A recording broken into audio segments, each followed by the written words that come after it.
ఆది కాండము 28వ అధ్యాయము 17, 18, 19 వచనాలు మనం చదువుకుందాం. ఆది కాండము 28వ అధ్యాయము దయచేసి 17, 18, 19 వచనాలు చదువుకుందాం. Praise Lord. భయపడి ఈ స్థలము ఎంతో భయంకరము, ఈ స్థలము ఎంతో భయంకరము, ఇది దేవుని మందిరమే గాని ఇది దేవుని మందిరమే గాని వేరొకటి కాదు, వేరొకటి కాదు. పరలోకపు పరలోకపు గవిని ఇదే అనుకొనెను. తెల్లవారినప్పుడు యాకోబు లేచి తన తలగడగా చేసుకొనిన రాయి తీసి దానిని స్తంభముగా నిలిపి దాని కొన మీద నూనె పోసెను. మరియు అతడు ఆ స్థలమునకు బేతేలు అను పేరు పెట్టెను. అయితే మొదట ఆ ఊరి పేరు లూజు. స్తోత్రం చెప్పండి. దేవుని బిడ్డలారా, ఈరోజు మన అంశం పేరు పరలోకపు గవిని అనండి. పరలోకపు గవిని, ఇది ఈరోజు మన అంశం. గతంలో చెప్పాను మీకు, ఏదో ఒక రోజు శుక్రవారం ఈ మాట చెప్తాను, పరలోకపు గవిని చెప్తానని మీకు మాట ఇచ్చాను. స్తోత్రం చెప్పాలి. గడిచిన కొన్ని ఆదివారాల నుండి దగ్గర ఒక 7-8 నెలల నుండి ఆది కాండం ధ్యానిస్తూ ఉన్నాం. ఆదివారం రాత్రుల మాటలు ఆది కాండం ధ్యానిస్తున్నాం. మరి 29వ అధ్యాయంలోకి వచ్చాం. ఇప్పటికీ ఆదివారం, మొన్న ఆదివారం 29లో ఎంటర్ అయ్యాం. ఇంకా చాలా ప్రాముఖ్యమైన అంశాలు 21 అధ్యాయాలు ఉన్నాయి. ఇంకా చెప్పుకోవాలంటే 50 అధ్యాయాలు కదా. 29వ అధ్యాయంలోకి వచ్చాం. ఇంకా 21 అధ్యాయాలు ఉన్నాయి. 29కి వచ్చేసరికి దగ్గర 8 నెలలు దగ్గర పట్టేసింది. వచ్చే సంవత్సరం కూడా పూర్తి అవ్వచ్చు. ఆది కాండం 50 అధ్యాయాలు పూర్తయ్యేసరికి స్తోత్రం చెప్పాలి గట్టిగా. చాలా అద్భుతమైన అంశాలు ఆదివారం నాడు దేవుడు మనకి తెలియజేస్తూ ఉన్నాడు. చాలామంది మరి రావట్లేదు, కొంతమంది వస్తున్నారు. వారు చక్కగా బైబిల్ క్లాసులు నేర్చుకున్నట్లుగా ఆదివారం అంశాలు నేర్చుకుంటున్నారు. అయితే పరలోకపు గవిని గురించి కొంతమంది అడిగారు, మరొక్కసారి దాని గురించి వివరణ ఇవ్వండి. ఆదివారం మాకు చిన్నగా వెళ్ళిపోయింది వివరణ, కాబట్టి దాని గురించి మరొక్కసారి వివరణ ఇవ్వండి అని అడిగారు. కనుక నేను శుక్రవారం ఇస్తానులే అని చెప్పాను వారితో. స్తోత్రం చెప్పాలి గట్టిగా. కాబట్టి పరలోకపు గవిని గురించి ప్రత్యేకంగా ఈరోజు మనం నేర్చుకుందాం. అసలు గవిని అంటే ఏమిటి, పరలోకానికి గవిని అంటే ఏమిటి, అసలు ఆ పేరు ఎందుకు యాకోబు పెట్టాడు, యాకోబు ఆ స్థలమును చూసి భయంకరమైనది అని ఎందుకన్నాడు, ఇది మనం ఈరోజు క్లుప్తంగానే తెలుసుకుందాం. దేవునికి మహిమ కలుగును గాక. దేవుని బిడ్డలారా గమనించండి, యాకోబు తండ్రి ఇంటి నుండి మేనమామ ఇంటికి వెళ్తున్నాడు. తండ్రి సలహా మేరకు, తల్లి సలహా మేరకు అక్కడ నుండి వెళ్తున్నాడు. అన్నగారికి తెలియకుండా ప్రయాణం, అది యాషావుకి తెలియకుండా ప్రయాణం చేస్తున్నాడు. యాషావు నుండి పారిపోతున్నాడు అనుకోవచ్చు ఒక రకంగా చూసుకుంటే. యాషావు అతని మీద పగబెట్టి అతన్ని చంపాలనుకుంటున్నాడు. అటువంటి టైంలో తల్లి అంది, ఇద్దరిని ఒక రోజునే పోగొట్టుకోలేదు నాన్న, మీరిద్దరు కలబడ్డారంటే ఇద్దరు ఏమవుతారో తెలియదు, కాబట్టి ఇద్దరిని ఒకరోజే పోగొట్టుకోవడం నాకు ఇష్టం లేదు. నా అన్న ఉన్నాడు లాభాను, అక్కడికి వెళ్ళిపోతే చక్కగా అక్కడ నీవు ఉండి, నా అన్నకి కుమార్తెలు ఉన్నారు, అందులో ఒక కుమార్తెను చూసుకుని పెళ్లి చేసుకో అని చెప్పి మరలా భర్త దగ్గరికి వెళ్ళి భర్తతో కూడా చెప్పించింది రిబ్బక. ఇస్సాకుతో కూడా యాకోబుకి చెప్పించింది.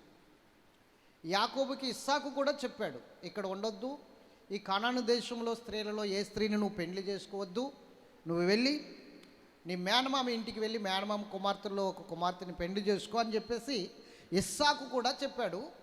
ఆ మాటల మేరకు ఇతడు బయలుదేరాడు. పద్నారామము అని రాయబడి ఉంటుంది. స్తోత్రం చెప్పాలి. అక్కడికి బయలుదేరుతుంటే కొంత దూరం వెళ్ళేసరికి ప్రొద్దుగురుకింది, సందలబడిపోతుంది అన్నమాట. సందలు పడిపోతుంటే ఆ సందలు పడిపోతున్న సమయంలో ఏం చేశాడంటే ఇంకా ఇక్కడి నుంచి మనం ముందుకి వెళ్ళలేము, పొద్దు గురుకుపోయింది కనుక ఇక్కడే ఈ రాత్రికి విశ్రాంతి తీసుకుని తెల్లారి లేచి ప్రయాణం కొనసాగిందామని చెప్పేసి ఈ యాకోబు ఏం చేశాడంటే ఒక రాళ్ల గుట్ట ఉంటే ఆ గుట్టలోంచి ఒక రాడు తీసుకుని తల క్రింద వేసుకుని తలగడగా చేసుకుని పడుకున్నాడు. పడుకుంటే ఒక అద్భుతమైన దర్శనము ఆ రాత్రి అతనికి వచ్చింది. ఆ దర్శనం గురించి చెప్పాను, యాకోబు కళ అని చెప్పి యూట్యూబ్లో కూడా అప్లోడ్ చేశాను వీడియో. చాలామంది చూశారు, దగ్గర దగ్గర ఒక 600-700 మంది చూశారు. మరలా చూడని వారు ఎవరైనా ఉంటే నా యూట్యూబ్ ఛానల్లోనికి వెళ్ళి చూడండి, యాకోబు కళ అని దాని గురించి చెప్పాను. స్తోత్రం చెప్పాలి గట్టిగా. అయితే దేవుని బిడ్డలారా గమనించండి, ఆ కళలో ఒక నిచ్చెన కనబడుతుంది. నిచ్చెన, ఆ నిచ్చెనకు పైగా దేవాది దేవుడైన సృష్టికర్త అయిన దేవుడు ఉన్నాడు. ఆ నిచ్చెన భూమి మీద నుండి ఆకాశమునకు అంటి ఉంది తన కొన. దేవదూతలు ఎక్కుతున్నారు, దిగుతున్నారు. ఆ తర్వాత దేవుడు మాట్లాడాడు. ఆ నిచ్చెన పై నుండి దేవుడు మాట్లాడాడు, నిన్ను నేను నిశ్చయముగా ఆశీర్వదిస్తాను, నిన్ను నేను దీవిస్తాను, నువ్వు ఎక్కడికి వెళ్ళినా నీతో పాటు ఉంటాను, నేను నీతో చెప్పినది నెరవేర్చే వరకు నిన్ను విడిచిపెట్టనని మాట్లాడాడు. మాట్లాడిన తర్వాత యాకోబుకి మెలకు వచ్చింది కానీ లేగలేదు, పడక మీదే ఉన్నాడు. పడక మీద ఉండి అంటున్నాడు 17వ వచనంలో, భయపడి ఈ స్థలం ఎంతో భయంకరము, ఇది దేవుని మందిరమే కానీ వేరొకటి కాదు అని మరల 18వ వచనం, పరలోకపు గవిని ఇదే అనుకునేను. అలాగా అనుకున్నాడు కానీ లేగలేదు. ఆ తర్వాత తెల్లవారినప్పుడు యాకోబు లేచి, అప్పుడు లేచాడు దేవుడు. యాకోబు ఎప్పుడు లేచాడు? తెల్లవారినప్పుడు లేచాడు. తెల్లవారికి ముందుగానే కళ వచ్చింది. కళ వచ్చినప్పుడు కళ్ళలోనే పడుకునుండే మాట్లాడుకుంటున్నాడు, అమ్మో ఈ స్థలము భయంకరము అనుకున్నాడు. తర్వాత ఇది పరలోకపు గవిని కానీ ఇంకొకటి కాదు, దేవుని మందిరమే కానీ ఇంకొకటి కాదు, ఇది పరలోకపు గవిని అంటున్నాడు. దేవుని బిడ్డలారా గమనించండి, దేవుని మందిరమే అన్నాడు మొట్టమొదట, తర్వాత ఏమన్నాడు? పరలోకపు గవిని అన్నాడు. 2 మాటలు చెప్తున్నాడు ఇక్కడ. ఒకటి దేవుని మందిరమే కానీ వేరొకటి కాదు అన్నాడు 17వ వచనంలో. 18వ వచనంలో ఏమంటున్నాడు? పరలోకపు గవిని ఇదే అంటున్నాడు. 17వ వచనంలోనేమో ఇది దేవుని మందిరమే కానీ వేరొకటి కాదు అన్నాడు. 18వ వచనంలోకి వచ్చేసరికి పరలోకపు గవిని ఇదే అంటున్నాడు. ఇప్పుడు పరలోకపు గవిని అనుకోవాలా, దేవుని మందిరం అనుకోవాలా, ఏమనుకోవాలి ఇప్పుడు మనము? 2. అతడు మొదలు పెడుతూనే ఏమన్నాడంటే భయపడి ఈ స్థలము ఎంతో భయంకరం అన్నాడు. ఇప్పుడు దేవుని మందిరం అన్నాడు ఆ స్థలాన్ని, రెండవది పరలోకపు గవిని అన్నాడు ఆ స్థలాన్ని, తర్వాత ఆ స్థలం గురించి ఏం మాట్లాడుతున్నాడంటే ఇది భయంకరమైనది అంటున్నాడు. ఈ స్థలం చెప్పండి, ఈ స్థలం ఎంతో భయంకరం. ఇప్పుడు దేవుని మందిరముగా కూడుకున్నాం, మనం ఇక్కడ కూడుకున్నాం. మరి స్థలం భయంకరమా? భయంకరంగా ఉందా చెప్పండి? చీకటిగా, చిమ్మ చీకటిగా, లేకపోతే కీచురాళ్ళు కూస్తూ. కీచురాళ్ళు తెలుసా? ఎంతమందికి తెలుసు కీచురాళ్ళు? కీచురాళ్ళు తెలిసిన వారు చేతులు పైకెత్తండి. కీచురాళ్ళు కూస్తూ తెలుసు కదా, కిచకిచకిచకిచమని కోస్తూ ఉంటాయి కదా, మిడతల శబ్దాలు, కీచురాళ్ళు అంటారు వాటిని. స్తోత్రం చెప్పాలి గట్టిగా. కూస్తూ భయంకరంగా, చీకటిగా, అంధకారంగా, అసలు వెలుతురే లేకుండా, ఏదో తెల్లగా అటు ఇటు వెళ్తున్నట్టు, ఏదో తప్పట్లు కొట్టి కేకేస్తున్నట్టు అలా ఉంటే భయంకరం అనాలి. కానీ ఎంతో చక్కగా ఉంది. దేవుడు మాట్లాడాడు, దేవుడు దర్శనమిచ్చాడు, దేవుడి మందిరం అన్నావు, మరలా దాన్ని చూసి ఈ స్థలం ఎంతో భయంకరము అంటున్నాడు. ఏంటి? స్తోత్రం చెప్పాలి. భయంకరము అంటే అర్థం ఏమిటి అంటే భయంకరమైనదని కాదు, భయపెట్టేదని కాదు, మన మీదకి వచ్చి మనల్ని పాడు చేసేదని కాదు, మనల్ని భయం పెట్టేది, మనల్ని నాశనం చేసేదని కాదు. భయంకరము అంటే యాకోబు ఉద్దేశం చెప్తున్నాను వినండి, స్తోత్రం చెప్పాలి. యాకోబు ఉద్దేశం ఏంటంటే మనము భయపడవలసిన స్థలము, భయభక్తులతో ఆయన్ని ఆరాధించవలసిన స్థలము, మనము దేవునికి లోబడవలసిన స్థలము, మనకున్నవన్నిటినీ విడిచిపెట్టి ఆయన్ని సేవించవలసిన స్థలము అని అర్థం. స్తోత్రం చెప్పండి గట్టిగా. భయంకరమైనదంటే మనల్ని భయపెట్టేదనేది కాదు, మనం భయపడాలి. ఏం చేయాలి? మనం భయపడాలి దేవునికి, భయపడి దేవుణ్ణి ఆరాధించాలి. అందుకని దేవుని యందు భయము భక్తి రెండు ఉండాలని బైబిల్ చెప్తుంది.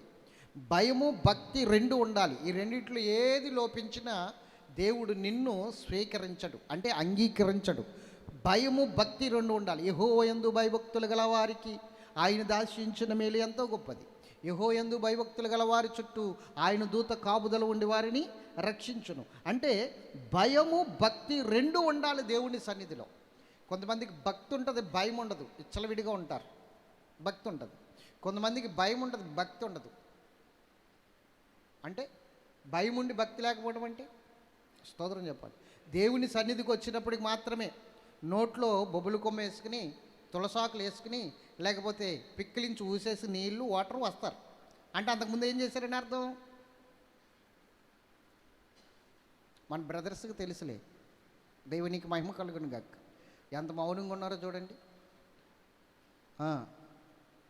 ఏం చేస్తారు? స్మోక్ చేశారని అర్థం. అక్కడ దాకా కొంతమంది ఏం చేస్తారంటే లోకానుసారంగా వస్తారు. గేట్ లోపలికి వచ్చేసరికి పరలోక సంబంధులుగా మారిపోతారు. కొంతమంది గేటు బయట లోక సంబంధులు, గేట్ లోపలికి వస్తే అది దేవదూతలు అన్నమాట, పరలోక సంబంధులు. స్తోత్రం చెప్పండి. కాబట్టి దేవుని బిడ్డలారా గమనించండి. అంటే భయం ఉంది, దేవుని సన్నిధి అంటే భయం ఉంది. దేవుని దగ్గరికి వెళ్తాం కాబట్టి ఇలా వెళ్ళకూడదని భయం ఉంది, ఇలా ఉండకూడదని భయం ఉంది. కానీ బయట ఉంటే మాత్రము ఆ భయం లేదు. కొంతమంది భయపడతారు, భక్తి ఉండదు. కొంతమంది భక్తి ఉంటుంది, భయం ఉండదు. ఇట్లా కాదు, భయము భక్తి రెండు ఉండాలి నీ జీవితంలో. దేవునికి మహిమ కలుగును గాక. దేవుని యందు భయభక్తులు కలిగి ఉండాలి. అప్పుడే ఖచ్చితంగా నువ్వు దేవుని సన్నిధిలో స్వీకరించబడతావు, అంగీకరించబడతావు దేవుని చేత. నువ్వు కావాలి దేవునికి మొట్టమొదటిగా. నువ్వు అంగీకరించబడితేనే నీ అర్పణలు అంగీకరించబడతాయి. నువ్వు అంగీకరించబడకుండా నీ అర్పణలు అంగీకరించబడవు. నువ్వు ఇచ్చే కానుకలు కానీ దక్షిణ భాగాలు కానీ అంగీకరించబడాలి అంటే నువ్వు అంగీకరించబడాలి మొట్టమొదటిగా. ఏబేలు అంగీకరించబడ్డాడు కాబట్టి ఏబేలు యొక్క బలి అర్పణ అంగీకరించబడింది. కయ్యను అంగీకరించబడలేదు కాబట్టి కయ్యను అర్పణ అంగీకరించబడలేదు. ముందు దేవునికి నువ్విచ్చే అర్పణ కన్నా, నువ్విచ్చే వెండి బంగారాల కన్నా, కానుకల కన్నా నీవు ముఖ్యము. నువ్వే కావాలి దేవునికి, నీవే అర్పణగా అర్పించబడాలి. ఆ తర్వాత నువ్వు ఇచ్చేవన్నీ ఆయనవే, ఇంకా ఆయనే అంగీకరిస్తాడు. ఆటోమేటిక్గా నీకున్నవన్నీ ఆయన అంగీకరిస్తాడు. దేవునికి స్తోత్రం చెప్పాలి. ముందు నువ్వు అంగీకరించబడాలి. నీవు, నీ నోటి మాటలు, నీ హృదయ ధ్యానాలు, నీ ఆలోచనలు, నీ తలంపులు, నీ ఉద్దేశాలు, నీ క్రియలు ఇవన్నీ అంగీకరించబడాలి దేవుని చేత. ఎప్పుడైతే అంగీకరించబడతాయో నువ్వు అంగీకరించబడినట్టే. నీ నోటి మాటలు అంగీకరించబడితే, నీ హృదయ ధ్యానాలు అంగీకరించబడితే, నీ తలంపులు అంగీకరించబడితే నువ్వు అంగీకరించబడినట్లే ఆటోమేటిక్గా. స్తోత్రం చెప్పండి గట్టిగా, హల్లెలూయా. యాకోబు ఈ మాట అనడానికి అర్థం అది, భయంకరము అనడానికి అర్థం అది. అంతేకాని మనల్ని భయపెట్టేదని కాదు ఆ స్థలం. స్తోత్రం చెప్పండి. 2, ఇది దేవుని మందిరమే కానీ వేరొకటి కాదు అన్నాడు. 3, పరలోకపు గవిని అన్నాడు. ఏమన్నాడు? పరలోకపు గవిని. అసలు అర్థం ఏమిటి? పరలోకపు గవిని అంటే అర్థం ఏంటంటే దేవుని మందిరం అన్నా పరలోకపు గవిని అన్నా ఒక్కటే. అర్థమైందా? దేవుని మందిరంలోనికి వచ్చేవారు అందరూ ఎవరు? యేసు రక్తంలో కడగబడిన బిడ్డలు. అర్థమవుతుందా? దేవుణ్ణి అంగీకరించిన వారు దేవుని మందిరంలోనికి వస్తున్నారు. కొంతమంది అంగీకరించి వచ్చిన వారు ఉంటారు, కొంతమంది వచ్చాక అంగీకరించిన వారు ఉంటారు. స్తోత్రం చెప్పాలి గట్టిగా. కాబట్టి ఎలా వచ్చినా, ఇక్కడికి వచ్చాక అంగీకరించినా, లేకపోతే అంగీకరించి ఇక్కడికి వచ్చినా, ఇది దేవుని మందిరములో నీకు పాప క్షమాపణ అనేది కనబడుతుంది. దేవునికి స్తోత్రం చెప్పాలి. కాబట్టి దేవుని మందిరము పరలోకపు గవిని అన్నాడు. పరలోకపు గవిని అంటే అర్థం ఏంటో చెప్తున్నాను వినండి. గవిని అంటే సింహద్వారము అని అర్థం. చెప్పండి, గవిని అంటే అర్థం ఏంటి? ద్వారం, ద్వారం. ఇప్పుడు మీరు గమనించండి, ఏదైనా ఊరు వెళ్తున్నారనుకోండి, ఆ ఊరు వెళ్తున్నప్పుడు ముందు ఒక ఆర్చ్ ఉంటుంది. ఆ ఊరి పొలిమేరల్లో స్వాగతం పలానా ఊరికని రాసి ఉంటుంది అక్కడ. అవునా? సుస్వాగతం అని ఉంటుంది. అంటే ఎంటర్ అయ్యామన్నమాట. అదే గవిని ఆ ఊరికి, అదే ద్వారం ఆ ఊరికి. స్తోత్రం చెప్పండి. ఆ ఊరికి అదే ద్వారం. అలాగే మనము ఎక్కడికి వెళ్ళాలన్నా గమనించండి, గవిని అన్నది పరిశుద్ధ గ్రంథంలో ఒక ప్రత్యేకంగా రాసి ఉంచారు దీని గురించి.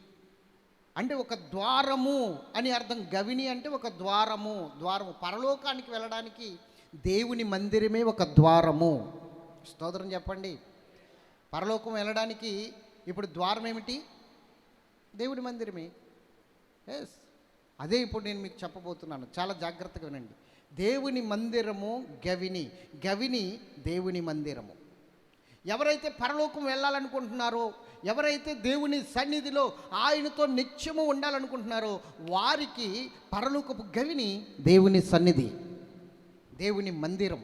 అంటే పరలోకం వెళ్ళడానికి ఒక ద్వారం దేవుని మందిరం. స్తోత్రం చెప్పండి గట్టిగా. హల్లెలూయా. అది ఎలా ద్వారం అయిందండి అని మీరు అనుకోవచ్చు. చెప్తాను. ఇప్పుడు నేను ఒక విషయం చెప్తాను. మీరు ఏదైనా ఒక వస్తువు కొనాలనుకున్నప్పుడు గ్యారంటీ లేని పీస్ కొంటారా? గ్యారంటీ ఉన్న పీస్ కొంటారా? ఏం కొంటారు? ఇప్పుడు చైనా మార్కెట్ వచ్చింది కదా, నో గ్యారంటీ సార్ అంటాడు. ఎంతంటే 200, 300 అంటాడు. No guarantee. ఎప్పుడు దాకా పనిచేస్తుందేమో, నువ్వు ఇంటికి కట్టుకెళ్ళకపోవచ్చు, నాకు సంబంధం లేదు, 300 అంటాడు. అవునా? పక్కన ఇంకొక ఐటెం ఉంటుంది, అదే సేమ్ ఒరిజినల్ అన్నమాట. సంవత్సరం గ్యారంటీ. సంవత్సరం తర్వాత ఏం పోయినా కూడా మేము సంవత్సరానికి లోపు ఏం పోయినా మేమే ఫ్రీగా రిపేర్ చేసి ఇస్తాం. దీనికి వారంటీ కూడా ఇస్తాం. 1000 రూపాయలు అన్నాడు అనుకోండి. ఏది కొంటావు ఇప్పుడు అందులో?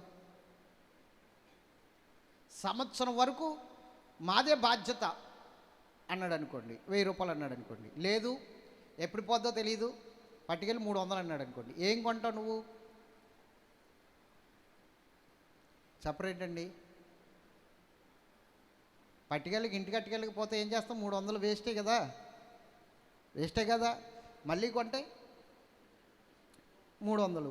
పోనీ వద్దులేని అప్పుడు గ్యారంటీ కొన్నామనుకో, ఈ 300 వేస్ట్ అయిపోయినట్టుగా. అవునా కదా? అందుకని నువ్వు కొంటావు. ఏం కొంటావు అంటే గ్యారంటీ పీసే కొంటావు. శాశ్వతమైనది కొంటావు, కానీ అశాశ్వతమైనది కొనవు. అలాగే ఈ లోక సంబంధమైన జీవితము 80, 70 సంవత్సరం అయినా గ్యారంటీ లేదు. 80, 70 సంవత్సరాలని బైబిల్ చెప్పింది, కానీ గ్యారంటీ లేదు ఈ జీవితానికి. ఉందా? గ్యారంటీ ఉందా? ఎప్పుడు చిటిక్కుమంటావో, ఎప్పుడు పుట్టుక్కుమంటావో తెలీదు. చిటిక్కుమని పుట్టుక్కుమని ఎందుకన్నానంటే ఆవిరి వంటిది, నీటి బుడగ వంటిది కాబట్టి జీవితం. స్తోత్రం చెప్పండి గట్టిగా. ఆవిరి వంటిది, నీటి బుడగ వంటిది. బుడగ పుట్టుక్కుమంటుంది, ఎప్పుడు పుట్టుక్కుమంటుందో తెలీదు. కాబట్టి అశాశ్వతమైన జీవితం ఇది. 70, 80 సంవత్సరాలని బైబిల్ చెప్పినప్పటికీ మరలా క్రొత్త నిబంధనలోకి వచ్చేసరికి ఇంతలో కనబడి అంతలో మాయమైపోయే ఆవిరి వంటి వాడవు అని బైబిలే చెప్పింది. కాబట్టి అశాశ్వతమైన జీవితము ఈ లోక సంబంధమైనది, కానీ శాశ్వతమైన జీవితము, యుగ యుగాలు దేవునితో ఉండే జీవితము పరలోక జీవితము. స్తోత్రం చెప్పండి గట్టిగా. పరలోకపు అనుభవాలు, పరలోకపు సంబంధమైన జీవితం. ఇప్పుడు నువ్వు ఏది కోరుకుంటావు? అశాశ్వతమైన గ్యారంటీ లేని ఈ లోక సంబంధమైన జీవితమా, శాశ్వతమైన పరలోక సంబంధమైన జీవితమా? ఏది కావాలి ఇప్పుడు నీకు? ఆఫ్టర్ ఆల్ వస్తువే, ఒక 2 గంటలు 3 గంటలు వాడుకుని వస్తువే నువ్వు గ్యారంటీ చూసుకుని కొనుక్కుంటే, మరి నీ జీవితం ఆత్మీయ జీవితం, ఈ ఆత్మకు సావు లేదు కదా, అది ఎక్కడ ఉండాలి? ఇప్పుడు ఎక్కడ ఉండాలి అంటే శాశ్వతమైన లోకాన్ని, శాశ్వతమైన జీవాన్ని, శాశ్వతమైన బ్రతుకుని కోరుకోవాలి ఆత్మకు. స్తోత్రం చెప్పాలి గట్టిగా. హల్లెలూయా. అది నీకు కావాలి అంటే చనిపోయిన తర్వాత ఏమవుతానో ఎవడికి తెలుసు? చనిపోయిన తర్వాత దెయ్యాన్ని అవుతానో, పిశాసిని అవుతానో, రక్త పిశాసిని అవుతానో, మరి ఏమవుతానో నాకేం తెలుసు? లేకపోతే గాల్లో కలిసిపోతానేమో నాకేం తెలుసు? చాలామంది ఇలాగ అనుకుంటూ ఉన్నారు. స్తోత్రం చెప్పాలి. చచ్చిపోయిన తర్వాత అంటే ఏమవుతారట? కొంతమంది గాల్లో కలిసిపోద్ది ఆత్మ అంటున్నారు, మట్టిలో కలిసిపోద్ది, ఆత్మ ఏమో గాల్లో కలిసిపోద్ది, ఏమీ ఉండదు అంటున్నారు కొంతమంది ఏమో చచ్చిపోయి దెయ్యాలు అవుతారు అంటున్నారు. దెయ్యాలు మీకు తెలిసే విషయం? మీ ఇంట్లో చచ్చిపోయిన వాళ్ళు ఎవరు లేరా? ఎప్పుడు కనబడలేదా మీకు? దేవునికి మహిమ కలుగును గాక. కాబట్టి ఇప్పుడు దేవుని మందిరము పరలోకపు గవిని ఎలాగయ్యింది, పరలోకపు గవిని ఎలాగయ్యింది అంటే సింహద్వారం ఎలాగైంది అన్నది చెప్తాను. 4 మాటలు జాగ్రత్తగా వినండి. స్తోత్రం చెప్పాలి. ఈ గవిని అనగా అర్థం ఏంటంటే ద్వారము అనండి. ద్వారము. ఆ ద్వారం ఎవరంటే యేసుక్రీస్తు ప్రభువు వారే. చెప్పండి, యేసుక్రీస్తు ప్రభువు వారే. మందిరము, ద్వారము. ఆయన అన్నాడు మందిరము అన్న మాటకి ఆయనే అర్థం వస్తుంది. ఈ మందిరమును పడగొట్టని 3 దినాల్లో లేపుతానన్నాడు యోహాను సువార్తలో. అన్నాడా లేదా? ఈ మందిరమును పడగొట్టని 3 దినాల్లో లేపుతానన్నాడు. ఆయన ఏ మందిరం గురించి చెప్పాడు? తన దేహమనే మందిరం గురించి చెప్పాడు. చంపేయండి నన్ను, 3 దినాల్లో తిరిగి వస్తాను సమాధిలో అని చెప్పడము, ఇండైరెక్ట్గా చెప్పడం. ఈ మందిరమును పడగొట్టండి అంటే నన్ను పడగొట్టండి, నన్ను చంపండి, 3 దినాల్లో లేపుతానంటే 3 దినాన్ని తిరిగి వస్తానని అర్థం. కాబట్టి తను తాను మందిరముగా పోల్చుకున్నాడు, 2 ఆయన నిచ్చెనగా పోల్చుకున్నాడు, 3 ఆయన ద్వారముగా కూడా పోల్చుకున్నాడు. ఎలా పోల్చుకున్నాడు? ద్వారముగా కూడా పోల్చుకున్నాడు. చూద్దాం, చూడండి. యోహాను సువార్త 10వ అధ్యాయము 8, 9 వచనాలని మనం చదువుదాం. యోహాను సువార్త 10వ అధ్యాయము 8, 9 వచనాలు. గొర్రెలు పోవు ద్వారము నేనే. చెప్పండి, ఇప్పుడు ఎవరంట ఆయన? గొర్రెలు పోవు ద్వారము నేనే, నాకు ముందుగా వచ్చిన వారంతా దొంగలను దోచుకున్న వారై ఉన్నారు. గొర్రెలు వారి స్వరము వినలేదు. నేనే ద్వారమును. నా ద్వారా ఎవడైనా లోపల ప్రవేశించిన వాడు రక్షించబడిన వాడై లోపలికి పోవచ్చు, బయటికి వచ్చుచు మేత మేయుచు ఉండెను. గట్టిగా స్తోత్రం చెప్పండి. గొర్రెలు పోవు ద్వారము నేనే. ఎవడైనా నా ద్వారా ప్రవేశిస్తే వాడు రక్షించబడిన వాడని అర్థం. ఇప్పుడు చెప్పండి, ఈ గొర్రెల ద్వారంలో ప్రవేశిస్తే ఎవరిక్కడ ఉన్నవారు? అందరూ రక్షణ పొందినవారు, రక్షించబడిన వారు, యేసుక్రీస్తు నామమును అంగీకరించిన వారు, రక్షించబడ్డారు. వాళ్ళు దేవుని నామములో రక్షించబడి అంగీకరించి ఆయన నామాన్ని, వారి పాపములన్నీ ఒప్పుకున్నారు. ఇది పరలోకపు గవిని ఎలాగయింది అన్నదే ఇప్పుడు నేను మీకు 4 మాటలు చెప్తాను. జాగ్రత్తగా వినండి. దేవునికి మహిమ కలుగును గాక. మొట్టమొదటిగా దేవుని మందిరము అనే మాటకి అర్థం ఏమిటంటే ఒప్పుకునే స్థలము అనండి. ఏం ఒప్పుకోవాలి? తీయండి. యజ్రా గ్రంథము 9వ అధ్యాయము 15వ వచనం. యజ్రా 9:15. దయచేసి తీయాలి త్వరగా. సమయం లేదు, నేను త్వరగా ముగించేయడానికి ప్రయత్నిస్తాను. యెహోవా ఇశ్రాయేలు దేవా. చెప్పండి. యెహోవా ఇశ్రాయేలు దేవా, నీవు నీతిమంతుడై ఉన్నావు. అందువలననే నేటి దినమున ఉన్నట్లుగా మేము చేసించి నిలుచుచున్నాము. చిత్తగించుము. మేము నీ సన్నిధి అపరాధములు గనుక. చెప్పండి, మేము నీ సన్నిధిలో అపరాధులము గనుక నీ సన్నిధిని నిలుచుటకు అర్హులము కామని ప్రార్థన చేసేది. ఇప్పుడు ఏమని ఒప్పుకుంటున్నారు వాళ్ళు? మేము పాపులము, నీ సన్నిధికి రావడానికి కానీ, నీ సన్నిధిలో ప్రార్థించడానికి కానీ, ప్రభువా అని నా పెదవులతో మిమ్మల్ని ఉచ్చరించడానికి కానీ, మీ నామాన్ని ఉచ్చరించడానికి కానీ మేము ఎందుకు పనికి రాని వారము? మేము పాపులమై ఉన్నాము, అపవిత్రమైన పెదవులు గలవారమై ఉన్నాము, అపవిత్రమైన చేతులు గలవారమై ఉన్నాము, అపవిత్రమైన ఆలోచనలు గలవారమై ఉన్నాము, మేము పాపులము ప్రభువా అని దేవుని సన్నిధిలో ఒప్పుకుంటున్నారు. యాజ్రా అలాగే ఇజ్రాయేల్ ప్రజలందరూ కూడా దేవుని సన్నిధిలో ఒప్పుకుంటున్నారు. దేవుని బిడ్డలారా, దేవుని స్థలము, దేవుని సన్నిధి అంటే అర్థం ఏమిటంటే ఒప్పుకునే స్థలము అనండి. ఒప్పుకోవాలి, నీ ప్రతి పాపాన్ని ఒప్పుకోవాలి, నీ ప్రతి అతిక్రమాన్ని ఒప్పుకోవాలి. దయచేసి చెప్తున్నాను, అపరాధములను దాచిపెట్టువాడు వర్ధిల్లడు కానీ వాటిని ఒప్పుకుని విడిచిపెట్టువాడే కనికరించబడతాడు. ఏమోనండి, ఎన్నాళ్ళ నుంచో దేవుని సన్నిధికి వస్తున్నాను, నాకు ఏ మార్పు లేదు, దేవుని సన్నిధికి వస్తున్నాను, నా జీవితంలో ఎలాంటి పరిస్థితి, ఆశీర్వాదం అనేది కనబడట్లేదు అని చాలామంది బాధపడుతుంటారు. వాళ్ళకి చెప్పే సమాధానం ఒక్కటే, నీవు అపరాధములను దాచిపెట్టుకు, ఒప్పుకో. దేవుని సన్నిధికి వచ్చిన తర్వాత నీ పాపములను ఒప్పుకోవడానికి ప్రయత్నించు. నాకు గుర్తుకు రావట్లేదంటే దేవుని సన్నిధికి వచ్చిన తర్వాత నువ్వు నీ యొక్క సరెండర్లో ఉండకూడదు, నీ ఆత్మలో ఉండకూడదు. అంటే నీ ఆత్మ కంట్రోల్లో నువ్వు ఉండకూడదు, పరిశుద్ధాత్మ కంట్రోల్లోనికి నువ్వు వెళ్ళాలి.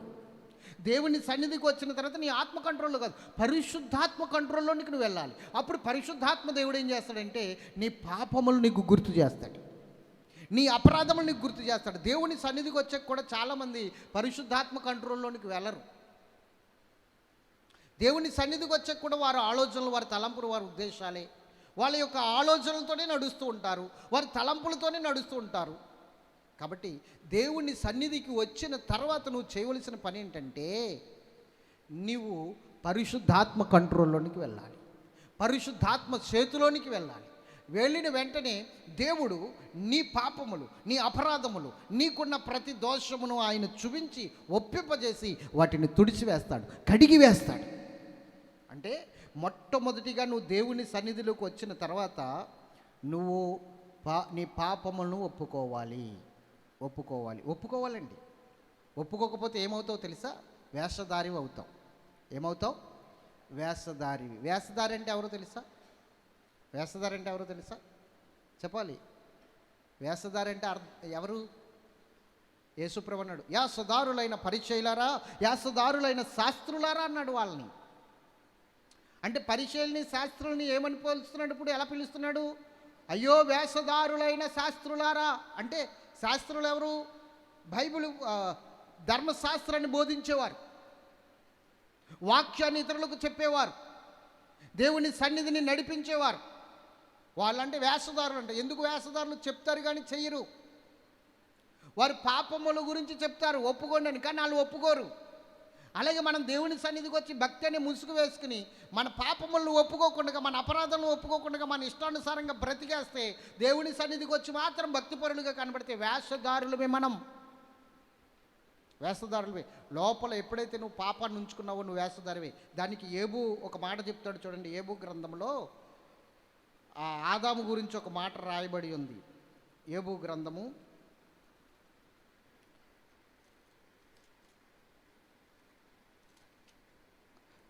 'ఆదాము గురించి చెప్పిన మాట నేను మీకు చూపిస్తాను. 31వ అధ్యాయము 33వ వచనం.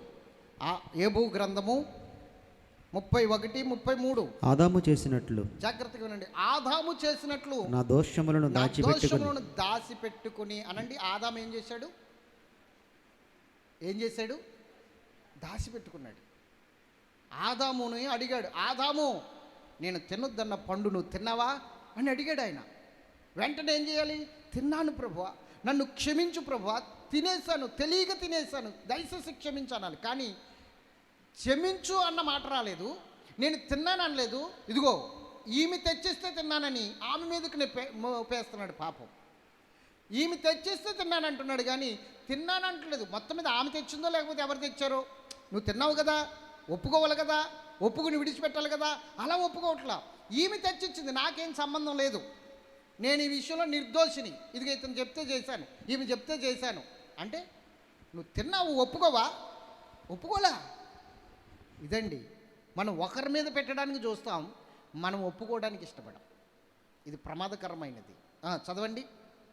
ఆదాము చేసినట్లు నా దోషములను దాచిపెట్టుకుని మహాసమూహమునకు భయపడి కుటుంబముల అన్నాడు. ఇక్కడ కుటుంబముల అంటే ఒక కుటుంబం కాదు, కుటుంబములు. పరలోకములో కూడా కుటుంబాలు ఉన్నాయి. ఆ కుటుంబానికి ఈ కుటుంబాలకి తిరస్కారణ పాలవుతామని స్తోత్రం చెప్పాలి గట్టిగా. కుటుంబముల తిరస్కారమునకు జడిసియు నేను మౌనముగా నుండి ద్వారము దాటి బయలు వెళ్ళక రొమ్ములో నా పాపమును, రొమ్ములో అంటే హృదయములో నా పాపమును కప్పుకున్న ఎడల పరమునున్న దేవుని దృష్టికి నేను వేషధారిని అవుతాను. చెప్పండి, ఇప్పుడు నీ హృదయంలో ఉన్న పాపాన్ని నువ్వు ఒప్పుకోకుండా దాచుకున్నావు అనుకో, దేవుని సన్నిధికి వచ్చాక కూడా నువ్వు దేవుని దృష్టికి ఎవరు? ఇప్పుడు అందుకనే శాస్త్రుల్ని, పరిచయుల్ని యేసుప్రభు వారు వేషధారులైన శాస్త్రులారా అన్నాడు. వారు ఒప్పుకున్నవారు కాదు, విడిచిపెట్టిన వారు కాదు. అందుకని వారి గురించి ఇంకొక మాట అన్నాడు, మీరు గిన్నెను పైన తోముతున్నారు కానీ లోపల దోపుతోనూ పాపముతోనూ నిండి ఉన్నది అని చెప్పాడు. లోపల త్రోమర వీళ్ళు, అంటే లోపల భాగము గురించి ఆలోచించరు. పై భక్తే, పై వేషధారణ మాత్రమే మేము దేవుని బిడ్డలు అన్నట్లుగా కనబడుతుంది. లోపల మాత్రము పాపం అలాగే ఉంటుంది. ఒప్పుకోవాలి.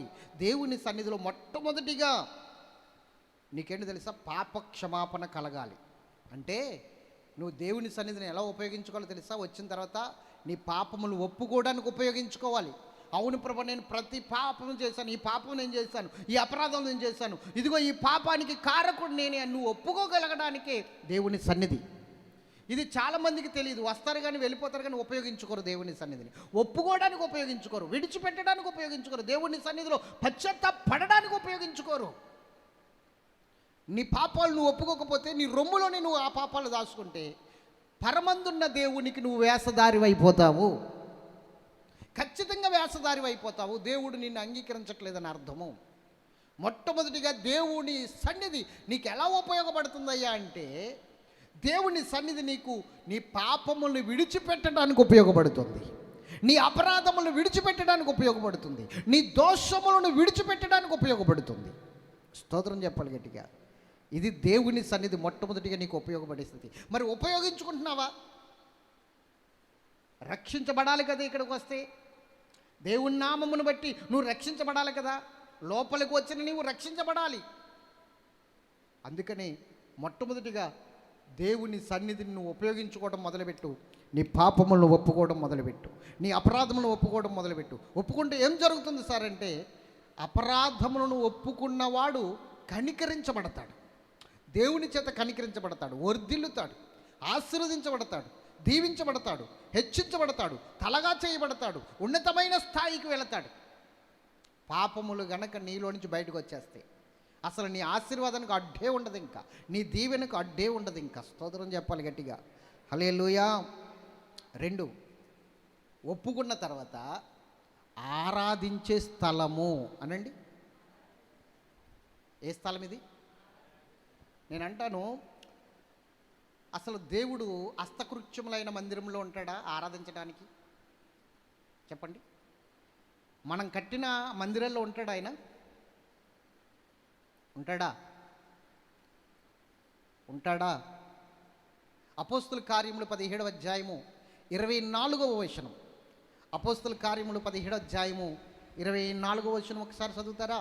జగత్తును అందలి సమస్తమును నిర్మించిన దేవుడు అంటే ఈ జగత్తును అందులో ఉన్న సమస్తమును నిర్మించిన దేవుడు తానే ఆకాశమునకును, చెప్పాలి, ఆకాశమునకును భూమికిని ప్రభువైయున్నందున హస్తకృతములైన, అంటే మానవుడి యొక్క చేతులతో, హస్తకృత్యములు అంటే మానవుడు చేసిన చేతి పనులైన ఆలయములలో, మందిరములు అంటే ఆలయములలో నివసింపడు. స్తోత్రం చెప్పండి.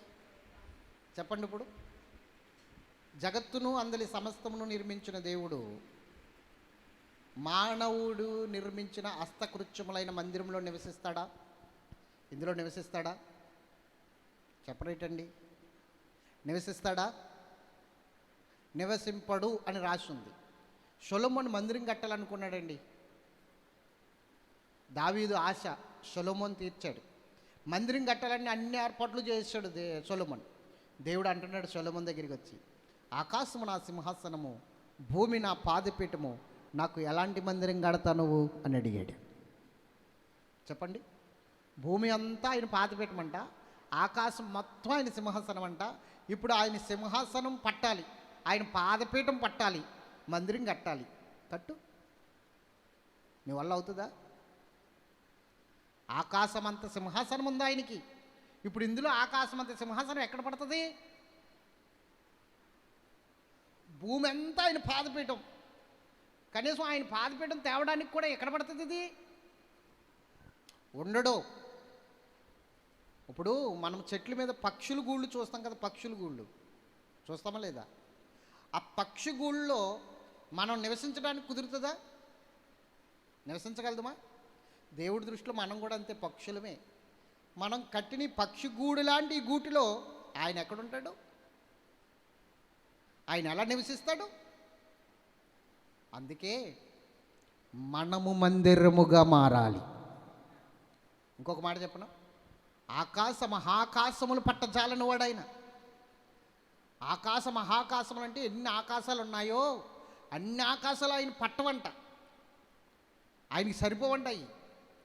ఆకాశ మహాకాశములు పట్టజాలని వాడు మానవుని గుప్పెడు గుండెల్లో ఇమిడిపోవడానికి సిద్ధంగా ఉన్నాడు. ఆకాశ మహాకాశములు పట్టజాలని దేవుడు మానవుని గుప్పెడు గుండెల్లో ఇమిడిపోతానంటున్నాడు. మానవుని దేహమునే దేవాలయముగా చేసుకుని వాడిలో ఉంటానంటున్నాడు.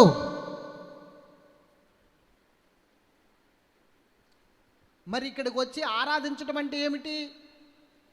దేవుడు లేని స్థలంలో ఆరాధించడం ఏంటండి? దేవుడు ఉన్నాడు. ఎక్కడ ఇద్దరు ముగ్గురు నా నామమున ఏకీభవిస్తారో వారి మధ్య ఉంటానన్నాడు. కానీ మోకరించిన కాడ ఇది ఆలయం అని మీరు అనుకోండి అంతే. కానీ మీరు ఎక్కడుంటే అక్కడ ఉంటాను. మీరు ఎక్కడుంటే, ఇప్పుడు మనం ఇక్కడ ఉన్నాం, ఇక్కడ ఉన్నాడు. మనం ఎక్కడికైనా వెళ్తే అక్కడ ఉంటాడు. అది దేవుని మందిరం. అలాగే యాకోబుకు చూపించాడు, ఇది నా మందిరం అని. ఆ స్థలంలో పడుకుంటే యాకోబుతో ఉన్నాడు కాబట్టి అది దేవుని మందిరం అయింది. యాకోబుతో పాటు వెళ్ళిపోయాడు కాబట్టి ఇంకా అక్కడ లేడు. మరలా ఆ లూజు ప్రాంతంలో లేడు. యాకోబుతో వచ్చాడు, యాకోబుతో వెళ్ళిపోయాడు. స్తోత్రం చెప్పాలి గట్టిగా. అలాగే ఇప్పుడు మనతో పాటు వస్తాడు, మనతో పాటు వెళ్తాడు.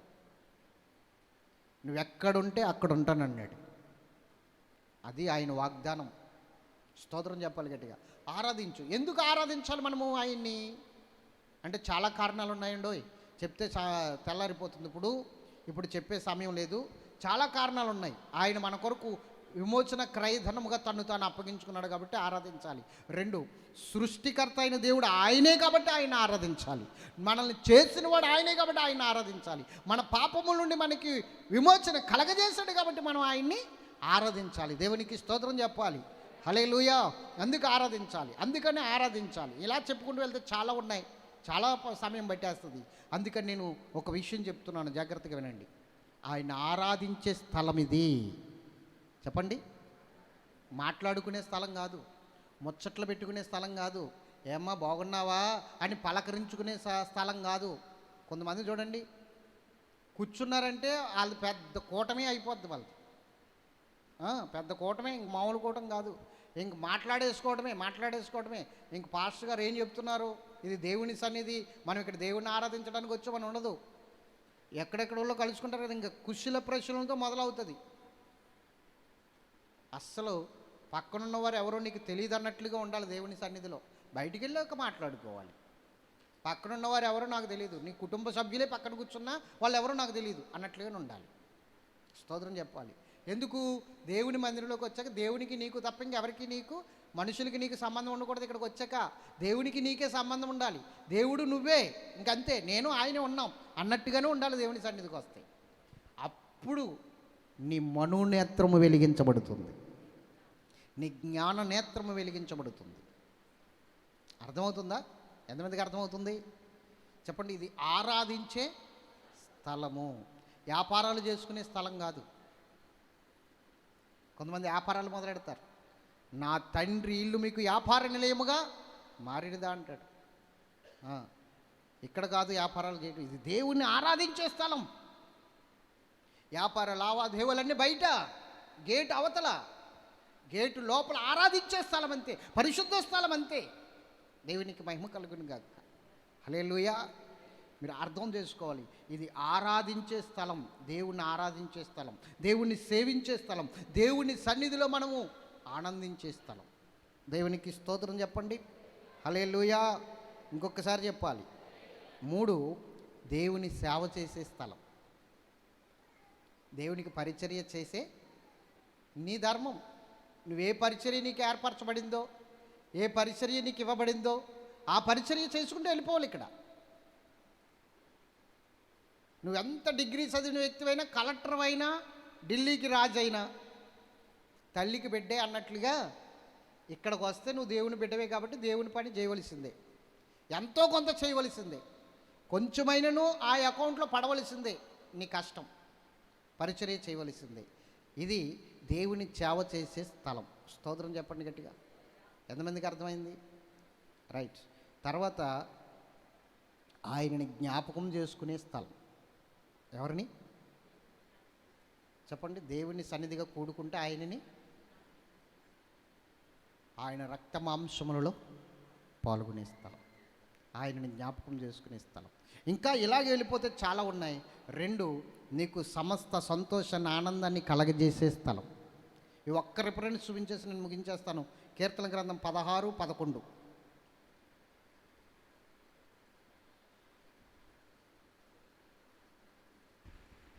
జీవ మార్గమును నీవు నాకు తెలియజేస్తావు. నీ సన్నిధిని సంపూర్ణ సంతోషము కలదు. అది ఎటువంటి సంతోషము? సంపూర్ణ సంతోషం. ఇంకా అస్సలు వెళితలేదన్నమాట ఆ సంతోషంలో. అలాంటి సంతోషం ఇచ్చే స్థలం ఇది. సంపూర్ణమైన సంతోషం, సంపూర్ణమైన ఆనందం. చాలామంది చెప్పారండి సాక్ష్యం, దుఃఖంతో వచ్చాను బ్రదర్, వేదనతో వచ్చాను బ్రదర్, ఇక్కడికి వచ్చిన తర్వాత ఎంతో సంతోషంగా తిరిగి వెళ్తున్నానని చెప్పిన వాళ్ళు బోలు మంది ఉన్నారు. సంతోషం ఇచ్చే స్థలం ఇది, దేవుని మందిరం. రైట్, దేవునికి మహిమ కలుగును గాక. కాబట్టి సంతోషమును అనుగ్రహించే స్థలం. 2, నీ కుడి చేతిలో నిత్యము సుఖములు కలవు. నిత్యము సుఖములు కలవు. నీ కుడి చేతిలో నిత్యము సుఖములు కలవు. అంటే ఆయన కుడి చేతిలో ఏమున్నాయి ఇప్పుడు? సంతోషము, సమాధానము, ఆనందము, సమస్త సుఖభోగములు ఆయన కుడి చేతిలో ఉన్నాయి. అందుకని ఆయన అరచేతిలో చెక్కబడాలి మనమంతా.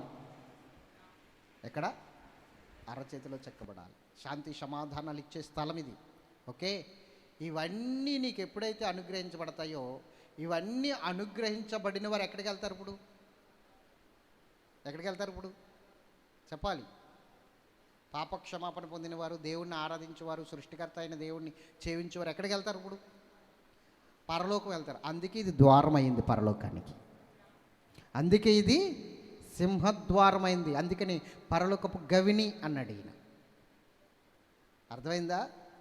దీని వెలుపట ఉన్నవారికి ఇది లేదు, పాపక్షమాపణ లేదు, నెమ్మది లేదు, ఆరాధించే సృష్టికర్తని ఆరాధించే స్థితి లేదు. కాబట్టి ద్వారం బయట ఉన్న వారికి లేదు, కాబట్టి వెళ్ళలేరు వాళ్ళు. ద్వారం లోపలికి వస్తే ఆరాధిస్తున్నావు, సేవిస్తున్నావు, ఒప్పుకుంటున్నావు, అన్నీ చేస్తున్నావు, కాబట్టి ఇది నీకు ద్వారం అయ్యింది పరలోకం వెళ్ళడానికి. అందుకని పరలోకపు గవిని అన్నాడు ఇక్కడ. పరలోకపు గవిని ఎంతమందికి అర్థమైంది? పరలోకపు గవిని అంటే ద్వారము అని అర్థం, సింహద్వారము అని అర్థం. స్తోత్రం చెప్పండి. మీకు ఒక విషయం చెప్పి నేను ముగించేస్తాను. యేసు ప్రభుని యెరూషలేము, ఆయన పుట్టింది పెరిగింది అంతా కూడా బెత్లెహేములో, యెరూషలేములో, మొత్తం అంతా. ఆయన సిలువ ఎక్కడ వేసారో తెలుసా? ఎక్కడ వేశారు సిలువ? గొల్గొతా కొండ మీద. ఎక్కడ? గొల్గొతా. అది ఎక్కడుంది? యెరూషలేములో ఎక్కడుంది? యెరూషలేములో ఎక్కడుంది చెప్పండి అమ్మా. యెరూషలేములో ఎక్కడుంది? గవిని వెలుపట ఉంది. గవిని వెలుపట ఉంది తెలుసా? యెరూషలేం పట్టణానికి గవిని వెలుపట అంటే యెరూషలేం పట్టణానికి రావడానికి సింహద్వారం ఉంటుంది కదా, దాని వెలుపట ఉందన్నమాట. గవిని వెలుపట ఉంది. గవిని వెలుపట ఆయన శ్రమ పొందాడు. తీయండి ఎబ్రీ పత్రిక 13వ అధ్యాయము 12-13 వచనాలు. కావున యేసు కూడా తన స్వరక్తము చేత ప్రజలను పరిశుద్ధపరచుటకై, జాగ్రత్తగానండి, ప్రజలను పరిశుద్ధపరచుటకై గవిని వెలుపట శ్రమ పొందెను. గవిని వెలుపట శ్రమ పొందెను. ఎక్కడ పొందాడు ఇప్పుడు ఆయన శ్రమ? అంటే పాపులను శిక్షించేది యూదా మత ప్రకారంగా, రోమన్ మత ప్రకారంగా యూదులు ఏం చేసేవారో తెలుసా? యూదుల మత ప్రకారంగా, ధర్మశాస్త్ర ప్రకారంగా పాపుల్ని యెరూషలేములో శిక్షించకూడదు. యెరూషలేం అంటే దేవుని మందిరం, దేవుని మందిరం కాబట్టి పాపులైన వారిని, శాపగ్రస్తులను ఏం చేయాలి? యెరూషలేం బయట శిక్షించాలి. ఎక్కడ శిక్షించాలి? యెరూషలేం బయట, అంటే గవిని వెలుపట. అందుకనే శిక్ష చేసే వాళ్ళని అందరినీ కూడా ఎక్కడ పాడేస్తారు? ఎక్కడికి తీసుకెళ్తారు తెలుసా? గవిని వెలుపటికి తీసుకెళ్తారు. అందుకని ఊరు దాటిస్తారన్నమాట, ఊరు దాటిస్తారు. అందుకని యేసుక్రీస్తు మన నిమిత్తం శాపగ్రస్తుడిగా మారాడు, మన నిమిత్తం ఆయన పాపిగా మారాడు. కాబట్టి వీడు శాపగ్రస్తుడు, దైవ దూషణ చేస్తున్నాడు అని చెప్పేసి యెరూషలేములో కాకుండా గవిని వెలుపటికి తీసుకెళ్ళి ఆయన చంపారు. అంటే యెరూషలేము దాటించి ఆయన చంపారు, గవిని వెలుపటికి తీసుకుని వెళ్ళి. గవిని వెలుపటికి, అంటే ఆ ద్వారము దాటించి వెలుపటికి తీసుకెళ్లారు. కింద 13వ వచనంలో ఒక అద్భుతమైన మాట రాయబడి ఉంటుంది చూడండి. కాబట్టి మనం ఆయన నిందను భరించుచు శిబిరం వెలుపలికి ఆయన యొద్దకు వెళ్ళదము. గట్టిగా స్తోత్రం చెప్పండి. ఇప్పుడు మనము ఆయన నిందను భరిస్తూ, అంటే అర్థమేంటి తెలుసా? ఆయన వెలివేయబడిన వాడిగా, గెంటివేయబడిన వాడిగా, త్రోసివేయబడిన వాడిగా ఎలాగైతే గవిని వెలుపట శ్రమ పొందాడో మనము కూడా ఆయన్ని చేరుకోవాలి అంటే, ఆయన దగ్గరికి వెళ్ళాలి అంటే, లోకము నుండి ద్వేషించబడిన వారిగా, లోకములో నుండి ప్రక్షేపించబడిన వారిగా, లోకములో నుండి ఏర్పరచబడిన వారిగా, లోకమనే గవిని వెలుపటికి మనం వెళ్ళి ఆయన్ని చేరుకోవాలి. ఇది సబ్జెక్టు. దేవునికి మహిమ కలుగును గాక. ఈ నిందను మనము భరిస్తూ ఆయన్ని చేరుకోవాలి. అంటే గవిని, లోకములోనికి రావడానికి ఒక గవిని ఉంది కదా, లోకం దాటి వెళ్ళడానికి ఒక గవిని ఉంది కదా, ఆత్మీయంగా చూసుకోవాలి గవిని. అందుకని లోక సంబంధులు కారు అన్నాడు. అంటే లోకంలో నుంచి బయటకు వచ్చేసాం, లోకములో నుంచి ఆ ద్వారంలో నుంచి బయటకు వచ్చేసాం, మనం క్రీస్తు సంబంధులం. కాబట్టి గవిని దాటి వచ్చేసాం, గవిని దాటి ఆయన సిలువ వేయబడ్డాడు, మనం ఆ గవిని దాటి వెళ్ళిపోయి ఆయన్ని చేరుకున్నాము. ఇది సబ్జెక్ట్. ఎంతమందికి అర్థమైంది? అర్థమైందా? గవిని వెలుపటికి ఆయన వెళ్ళాడు, మనము కూడా గవిని దాటి వెళ్ళాలి. ఏ గవిని? లోకమని గవిని దాటి వెళ్ళాలి. లోకములో ఉన్నవారము కాము, లోకములో నుండి వేరుపరచబడిన వారము, లోకములో నుండి వేరైన వారము, లోక సంబంధులు కాకుండా పరలోక సంబంధులుగా మారి వెళ్ళిన వారు. అందుకని లోకమని గవిని దాటిపోయాం, మనము ఆయన యొద్దకు చేరాము. ఇంకా లోకంతో మనకి సంబంధం లేదు, లోకాచారాలు మనవి కావు, లోక సంబంధమైనవి మనల్ని. అందుకని లోకం మనల్ని ద్వేషిస్తుంది, అందుకని లోకం మన మీద పగ పెట్టుకుంటుంది, అందుకని లోకం మనల్ని దూషిస్తూ ఉంటుంది. ఎందుకంటే వాళ్ళు చేసినవి మనం చేయం కాబట్టి. మనం లోకమని గవిని దాటి వచ్చేసాం మనం బయటికి, ఆ ద్వారం దాటి వచ్చేసాం మనం బయటికి. అలా వస్తేనే ఆయన చేరుకుంటామంటే ఇక్కడ చూడండి 13లో. కాబట్టి మనము ఆయన నిందను భరించుచు, ఆయన శాపగ్రస్తుడు, యెరూషలేములో ఉండడానికి వీల్లేదు, ఆయన పాపి, యెరూషలేములో ఉండడానికి వీల్లేదని ఆయన ఎలాగైతే బయటికి తీసిపోయారో అలాగే మనము కూడా ఈ లోకంలో ఆయన నిందను భరిస్తూ లోకమనే గవిని దాటి బయటికి వెళ్ళాలి, ఆయన దగ్గరికి వెళ్ళాలి. అందుకని నిందను భరించు శిబిరము వెలుపలకి అన్నాడు ఇక్కడ. శిబిరము వెలుపలకి ఆయన యొద్దకు వెళ్ళదము. అది సబ్జెక్ట్. అర్థమైన వారు గట్టిగా స్తోత్రం చెప్పండి. అర్థమైందా లేదా? అర్థమైందా లేదా? గవిని అంటే సింహద్వారము. ఒక గ్రామానికి కావచ్చు, పట్టణానికి కావచ్చు, ఒక పొలిమేరలో ఉంటుంది కదా, దాన్ని గవిని అంటారు. అలాగే పరలోక పట్టణానికి కూడా ఒక సింహద్వారం ఉంది. ఆ గేటు దాటి వెళ్ళడమే పరలోక పట్టణంలోనికి వెళ్ళడం. ఆ గేటు, ఆ ద్వారం దేవుని మందిరము. దాన్ని యాకోబు సింపుల్గా పరలోకపు గవిని అన్నాడు.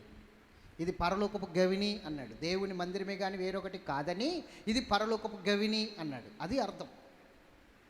పరలోకపు గవిని అంటే అది అర్థం. ఎంతమందికి అర్థమైంది?